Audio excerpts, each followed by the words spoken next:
Hello welcome नमस्कार दोस्तों, स्वागत है आपका अपने यूट्यूब चैनल ओनली सक्सेस में। आज के इस वीडियो में हम लोग डिस्कस करने वाले हैं बीईओ नोटिफिकेशन के बारे में, यानी कि खंड शिक्षा अधिकारी का जो विज्ञापन है इसमें कितने पदों पे अधियाचन आ चुका है, क्योंकि उसका पोर्टल अब बंद हो गया है। तो मतलब लास्ट एक पोर्टल खोला गया था खंड शिक्षा अधिकारी के लिए कि अब तक जितने पद हैं उसमें कितने पद रिक्त हैं उसके बारे में बात करेंगे, और कितना अधियाचन आ चुका है, कितना विज्ञापन आएगा वो बात करेंगे। एलटी ग्रेड के विज्ञापन के बारे में बात करेंगे, उसमें सरकार ने अभी क्या डेवलपमेंट है वो सारी बात करेंगे, और जीएससी प्रवक्ता का जो विज्ञापन है उसके बारे में बात करेंगे। तो इस वीडियो को पूरा एंड तक जरूर देखिए। उसके बाद आपको लगता है कोई डाउट है तो ज़रूर कमेंट में पूछिए। अगर मेरे पास जानकारी होगी तो आपसे ज़रूर साझा करूँगा। और जिन लोगों ने अभी तक चैनल को सब्सक्राइब नहीं किया तो प्लीज़ इस चैनल को सब्सक्राइब कर लीजिए, और जिन्होंने सब्सक्राइब कर लिया है वो लोग लाइक और शेयर ज़रूर किया करिए, क्योंकि ये जानकारी आप तक पहुंचाने के लिए आपको सारी चीज़ें पता है कि ज़्यादातर जानकारी मेरी न्यूज़पेपर बेस्ड नहीं रहती हैं। जो समाचार पत्रों में खबरें आती हैं उससे अलावा जो मेरे से होता है कि जो जानकारी आप तक ज़्यादा से ज़्यादा ऑथेंटिक, जो प्रोबेबल ज़्यादा आपके लिए काम की हो, वो ही मैं शेयर करता हूँ, भले वीडियो 3 से 4 दिन बाद आए। इसीलिए मोटिवेशन मेरे लिए यही है कि आप लोग इस चैनल को सब्सक्राइब और शेयर ज़रूर किया करिए। और अगर आप टेलीग्राम चैनल से जुड़ना चाहें तो डिस्क्रिप्शन में उसका लिंक है, आप लोग प्लीज़ वहाँ से जा सकते हैं। टेलीग्राम चैनल से भी जुड़ जाइए ओनली सक्सेस ऑफिशियल करके। जिन साथियों ने अभी तक टेलीग्राम चैनल नहीं ज्वाइन किया है तो अगर वो चाहें तो ये ओनली सक्सेस ऑफिशियल है, ये सेम लोगो है, उसको ज्वाइन करेंगे तो day to day current affairs आप अपडेट रहेंगे, और जो भी नोटिफिकेशन, एडवर्टीजमेंट, नोटिस जो भी रहता है वहाँ पे शेयर पीडीएफ फॉर्मेट में, क्योंकि वीडियो सब पे बनाना पॉसिबल नहीं हो पाता है। तो आप जुड़ जाइए, उससे आपको निश्चित तौर पे फ़ायदा होगा। अब हम लोग वीडियो को शुरू कर लेते हैं। सबसे पहले बात करते हैं खंड शिक्षा अधिकारी के बारे में।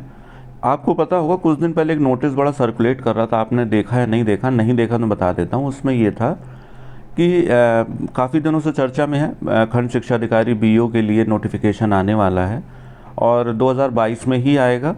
तो उससे रिलेटेड क्या था कि लास्ट बार पोर्टल खोला गया था, उसके लिए आयोग ने एक नोटिस जारी किया था कि जिन विभागों में अभी तक कोई भी रिक्त पद है उसका ब्यौरा पूरा मांगा गया था। तो वो लगभग पोर्टल अब ख़त्म हो गया है, और खंड शिक्षा अधिकारी के विज्ञापन के लिए अब जो भी ज़रूरी चीज़ें होती हैं वो पूरी हो गई हैं, यानी कि पोर्टल बंद होने के बाद अब उनके पास जितने भी रिक्त पद हैं सबका ब्यौरा आ गया है। रिक्त पदों पे जितना विज्ञापन निकालना है वो सारी चीज़ें रेडी हैं। अब कितने पदों पे विज्ञापन आया है इस पर बात कर लेते हैं। लास्ट जो मैंने वीडियो बनाया था आपको 150 से लेके 160 पदों पे एक जो रिक्त पद थे उस पे विज्ञापन आने की संभावना थी, लेकिन पोर्टल फिर से खोला गया तो इससे कुछ पदों की संख्या में वृद्धि हुई है। इस बार लास्ट बार जो बीईओ का नोटिफिकेशन आया था लगभग उसमें 309 जो मैं याद कर पा रहा हूँ उतने विज्ञापन में सीटें थी। तो अभी इस बार की सीटों की संख्या देखते हुए लग रहा है कि पिछली बार विज्ञापन अच्छी खासी सीटों में आया था, क्योंकि इस बार जो संख्या है 150 160 से लेके लगभग 180 के आसपास, या मैं कह रहा हूँ मोटा मोटा एकदम पूरा रिफ्लेक्ट अगर नहीं भी होगा तो 200 क्रॉस नहीं कर रही है इस बार की बीईओ की जो भी सीट्स हैं। तो जो अध्याचन आया हुआ है, अध्याचन बढ़ाने के बाद 180 से लेके 185 सीटों पे अध्याचन आ चुका है टोटल अभी तक। तो करना ये है कि अध्याचन आप अब आने के बाद में विज्ञापन आपका दिसंबर में आ जाएगा। और लास्ट मैंने बताया था आपको कि आपका एग्ज़ाम कब होगा, क्या रहेगा, वो आपका जो कमीशन होता है उसका दिसंबर फर्स्ट वीक में कैलेंडर जारी हो जाएगा।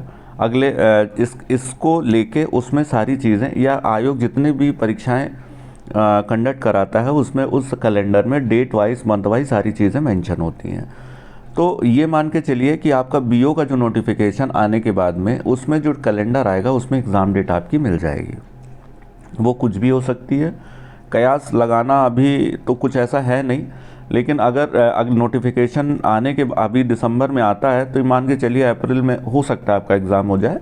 ये कोई ऑथेंटिक जानकारी इसलिए नहीं कि अभी नोटिफिकेशन भी नहीं आया है, लेकिन हाँ ये है कि अगर आयोग की परीक्षाएं बहुत ज़्यादा लेट लतीफ़ नहीं होती हैं, ये पीसीएस कमीशन वाली और माध्यमिक वाली की बातें नहीं कर रहा हूँ मैं, माध्यमिक तो कितना भी समय लेट हो सकता है उसमें कोई गारंटी नहीं है, लेकिन दिसंबर में आपका नोटिफिकेशन लगभग 180 से लेकर 185 पदों पे आ जाएगा। आप इसकी तैयारी करते रहिए। और एलिजिबिलिटी की अगर बात कहें तो आपका ग्रेजुएशन चाहिए है, ग्रेजुएशन किसी भी स्ट्रीम में हो, बीए, बीकॉम, बीएससी जो भी है, प्लस आपका बीएड होना चाहिए।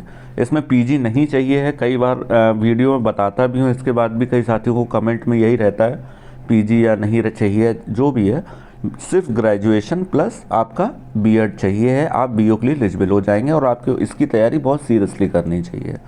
प्रीलिम्स है, प्रीलिम्स में जीएस वगैरह आता है, जीएस की तैयारी आप करते रहिए। अगर आप पहले से ही कमीशन की परीक्षाएं देते हैं तो आपको जीएस में बहुत ज़्यादा दिक्कत नहीं होगी। लेकिन आप टीचिंग की तैयारी कर रहे हैं अगर, तो मेरे ख्याल से एलटी के लिए आप जीएस तो तैयार करते ही होंगे, क्योंकि एलटी में रहते हैं लगभग 30 प्रश्न रहते हैं जीएस के। और अगर आप उसकी तैयारी करते हैं तो जीएस में आपको सब कुछ पढ़ना ही होता है, तो बीओ के लिए, जीएस के लिए आपको बहुत ज़्यादा दिक्कत होगी नहीं। तो आप इसकी तैयारी कर लीजिए। और ये बीएड डिग्री वालों के लिए उच्चतम एग्ज़ाम होगा, मतलब टीचिंग तो है, टीचिंग से ये एकदम ग्रेड अप लेवल है, तो आप इसकी तैयारी करिए। अब बात कर लेते हैं एलटी के लिए। एलटी का विज्ञापन ये है कि जो कोर्ट केस चल रहा है वो अभी भी कोर्ट में ही है, क्योंकि अभी जवाब उसमें जो भी दाखिल होना है नहीं होना है वो, उसके अलावा एक आपके लिए एक अच्छी खबर है अभी तक मैं कहूँगा, क्योंकि अभी उसमें कुछ भी ऐसा ऐड नहीं हुआ है जिसको बुरा कहा जाए। ऑलरेडी सब बुरा हो चुका है लेट विज्ञापन के साथ में। कुछ लोग मिले थे सरकार, मतलब जो शिक्षा मंत्री हैं उनसे मिले थे एलटी ग्रेड विज्ञापन के लिए। तो आपको पता है कि ऑलरेडी एक कमेटी बनाई गई थी अर्हता विवाद को लेकर, सरकार के स्तर पे आयोग ने बनाई थी कि अपनी रिपोर्ट सबमिट करने के लिए। तो उसकी रिपोर्ट जो है सबमिट हो चुकी थी पिछले 1.5-2 महीने पहले। और उसका लेकिन हुआ क्या है कि अभी तक उन्होंने रिपोर्ट, जो कमेटी है, कमेटी ने रिपोर्ट सबमिट कर दी। उसके बाद सरकार को इसमें जवाब देना था। सरकार ने अभी तक वापस से आयोग के पास कोई जवाब भेजा नहीं है।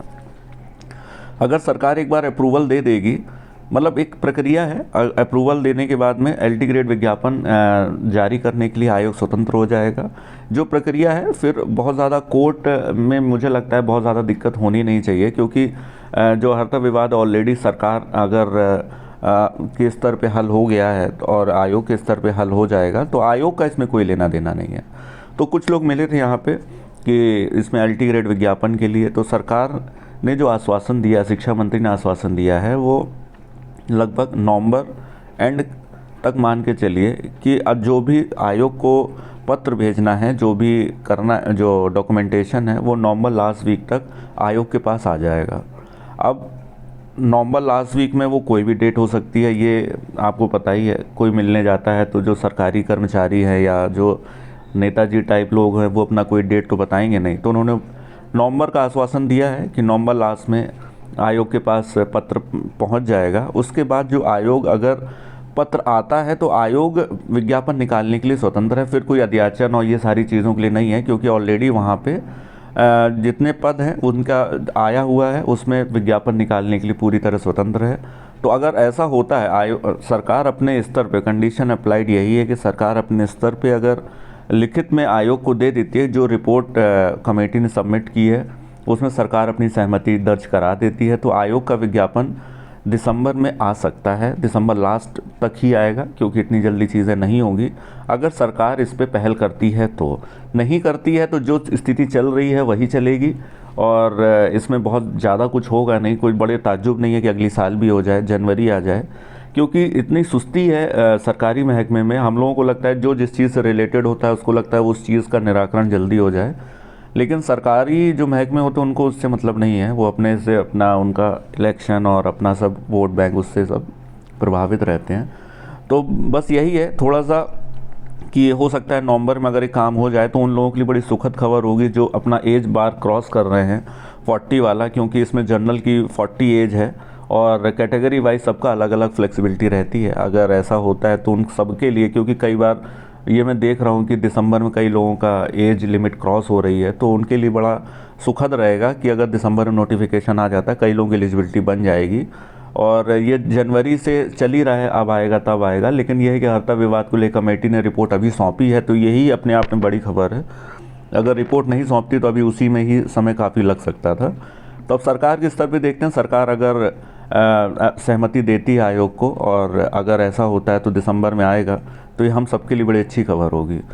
दूसरा ये है कि जीआईसी प्रवक्ता का विज्ञापन, इसमें कोई विवाद नहीं है और बस ये है कि इस पे काम नहीं चल रहा है, कभी चलता है कभी नहीं चलता है, लेकिन ये मान लीजिए इसमें कोई विवाद नहीं है। इसमें जितना भी पोर्टल खोलना था खोला जा चुका है और अब इसमें सिर्फ विज्ञापन आना है।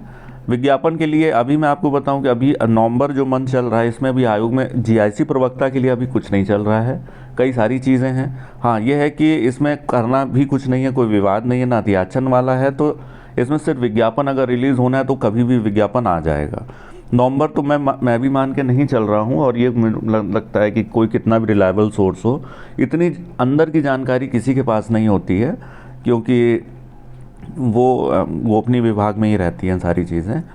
इसके बाद में ये है कि दिसंबर में अगर आपको जीआईसी का विज्ञापन मिल जाएगा, क्योंकि इसमें कोई एलटी में तो संशय हो सकता है पर जीआईसी में संशय नहीं होना चाहिए, तो दिसंबर में हो सकता है कि आपको जीआईसी का विज्ञापन मिल जाए, और अगर सब कुछ ठीक रहा तो एलटी का भी मिल जाए। और सरकार भी कराना चाहती है, लेकिन वो ये है कि लेट लतीफ़ तरीके से करा रही है।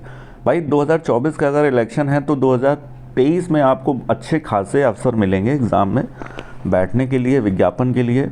बस ये है कि इच्छा शक्ति सरकार की नहीं हो पा रही उस चीज़ों को लेके। हाँ बस ये है, यही सारी चीज़ें थी। और इससे रिलेटेड अगर आपको कोई ऐसा लगता है जानकारी रह गई है तो आप लोग कमेंट में ज़रूर बताइए, वो मैं कोशिश करूँगा आपकी साझा करने के लिए आपसे। इसी तरह जुड़े रहिए, स्वस्थ रहिए, मस्त रहिए। बहुत बहुत धन्यवाद।